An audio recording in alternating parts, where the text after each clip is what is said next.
El Plan Pistola es la violenta y funesta estrategia para asesinar decenas de policías a sangre fría en Colombia. Este plan se pone en práctica a manera de venganza por órdenes de sangrientos grupos armados como el poderoso Clan del Golfo, antiguamente liderado por el ahora preso alias Otoniel. Pero antes de ir con toda la información de esta perversa práctica criminal, te invitamos a suscribirte a nuestro canal y actives la campana de notificaciones para recibir todo nuestro contenido de impacto.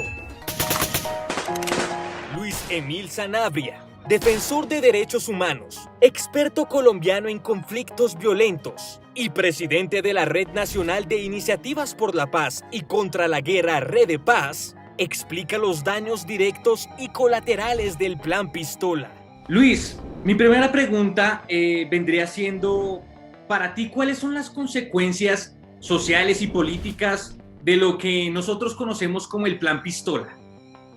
Conversando con las comunidades, fundamentalmente el temor, el miedo que siente la gente, porque el Plan Pistola no solamente es para aterrorizar a los miembros de la fuerza pública, sino para demostrar el poder militar, el poder delictivo en un territorio. Y eso afecta, por supuesto, principalmente a las comunidades, porque las comunidades también se sienten desprotegidas. Algo así como, si atentan contra la fuerza pública, ¿qué otra cosa podrán hacer contra simples civiles indefensos, desarmados en un territorio? Y por supuesto todo lo que tiene que ver con la opinión, la gente no se atreve a hablar, a salir, a opinar, se colocan también restricciones en horario, en territorio, para que los jóvenes fundamentalmente no salgan,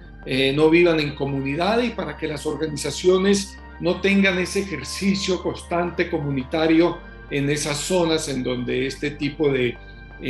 acciones se realizan, se adelantan. Dentro de ese orden,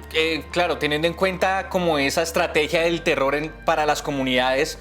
¿cómo afecta el Plan Pistola, aparte de las muertes directas a los policías? ¿Cómo afecta o qué otro tipo de consecuencias tiene esto sobre las instituciones policiales y de alguna u otra manera tiene algún efecto político? Creo que lo importante en esta pregunta es diferenciar. Primero, que efectivamente este tipo de planes busca lo que se conoce como desmoralizar a la fuerza pública. Es decir, que los policías, fundamentalmente, son los que están siendo atacados, sientan que el Estado no los respalda, que son también indefensos, vulnerables ante el poder militar de un grupo como este, que lo demuestra en el territorio, que además hace efectivas las amenazas, que los asesina, que los intimida, que los masacra, que les quita las armas. Es decir, eso para una fuerza pública es altamente desmoralizante, pero también porque la policía se ha sentido o se viene involucrando cada día más en actividades que no le deberían corresponder a la policía en relación con un territorio, el dominio territorial, etcétera, o en general a toda la policía. Y entonces quienes hacen estos Plan Pistola, quienes atentan contra la policía, no discriminan entre un patrullero que está trabajando con la comunidad, que acompaña a la gente, que cuida un parque, que impide o que de alguna forma está pendiente de que los muchachos jóvenes o los adultos o los que sean no caigan en la adicción a las drogas, o que no sean llevados a las redes de trata de personas. Bueno, es acción policiva que está, por ejemplo, cuidando y ayudando a la convivencia. Estas personas no diferencian. Y entonces algunos policías están haciendo unas actividades que, a mi modo de ver, debería ser para un nivel más especializado. Eso debería ser parte de toda la estrategia de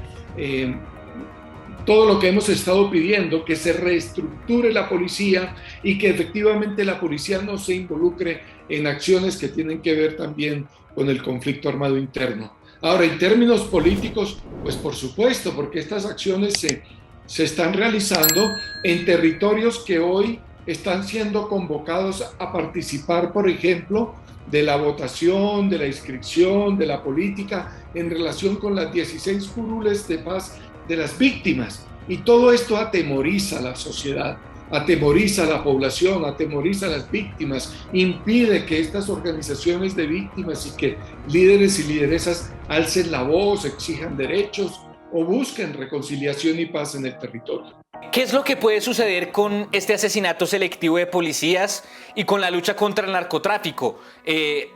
¿Podríamos esperar que se incremente los resultados del Plan Pistola o que por el contrario se deje un poco de lado esta actividad? Yo creo que tanto este tipo de acciones contra un jefe máximo, esperando que capturando al jefe máximo de un grupo delincuencial se piense que se va a desboronar toda la estructura delictiva ligada al narcotráfico, es una equivocación. Esto lo que nos demuestra es que las políticas de lucha contra el narcotráfico han sido equivocadas durante muchos años, desde el Plan Colombia, desde antes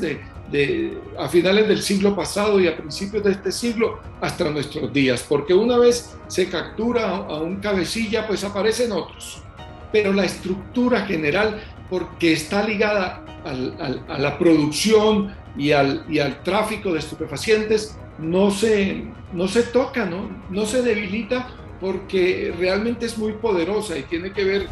con que ahí también hay sociedades muy grandes que están ligadas al lavado de activos y otras cosas. Yo diría que hoy realmente el Estado colombiano, el gobierno colombiano, la sociedad colombiana debe pensar realmente en un tema que es casi vedado, la legalización del tema del tráfico de estupefacientes en Colombia, de tal forma de que el precio caiga, y al caer el precio no es atractivo a la conformación de este tipo de grupos. Ahora, teniendo eso claro, yo diría que